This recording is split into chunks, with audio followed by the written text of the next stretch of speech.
Luke 2, 4 and 5 says, And Joseph also went up from Galilee out of the city of Nazareth unto Judea, into the city of David, which is called Bethlehem, because he was of the house and lineage of David, to be taxed with Mary, his espoused wife, being great with child. Joseph stumbled toward Bethlehem, his steps on bruised heels and blistered toes. Mary's feet hung over the donkey's side. He noticed her swollen flesh from her feet pushed through the straps of her sandals as she rode. It looked unnatural for her small frame. Thankfully, their journey was almost over. Since they had hiked out of the valley south of Jerusalem, Joseph set his eyes on the high point of the horizon, an unnaturally shaped hill topped by a fortress, Herod's palace. As they continued, its details came into focus. Beyond the olive groves and terraced vineyards in front of them, Joseph saw a mere smudge on the hillside landscape, Bethlehem.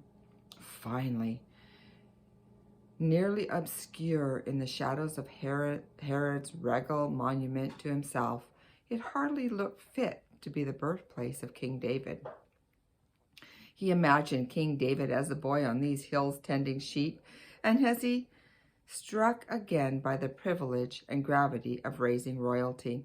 What did Jesse know about raising a king? He asked himself. Nothing. God simply chose him, and God had chosen Mary and him. Their job was obedience, one weary step at a time. He glanced back at Mary. She hadn't said much all afternoon. Her eyes were closed and her knuckles whitened around the tuft of the mane. She's tired. Other tired travelers converged on the road as they neared Bethlehem. Tonight we sleep in a shelter, he encouraged. Though Mary did not respond, the old man traveling in front of them did. Ha! You'll be fortunate to find a cave, he muttered without looking back. Joseph was startled by his remark. He looked over at the line of travelers before and behind him. Then as he surveyed the tiny village, he forgot his ineptitude for raising the king and set his mind on simply providing for his wife. Scanning the hillside for a cleft in the rock, Joseph prayed.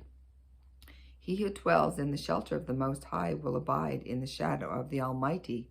I will say to the Lord, my refuge and my fortress, my God in whom I trust. Psalm 91:2. How ordinary Bethlehem was, a place for barley farmers and livestock herders, but God's work makes ordinary people and out-of-the-way places memorable. It is good news for regular people like you and me. God does not ask us to work hard in order to make a name for ourselves. He has not even asked us to be successful. God asks ordinary people for faithfulness, to be willing and fully committed to Him. We stay the course with our eyes locked on the destination He has chosen.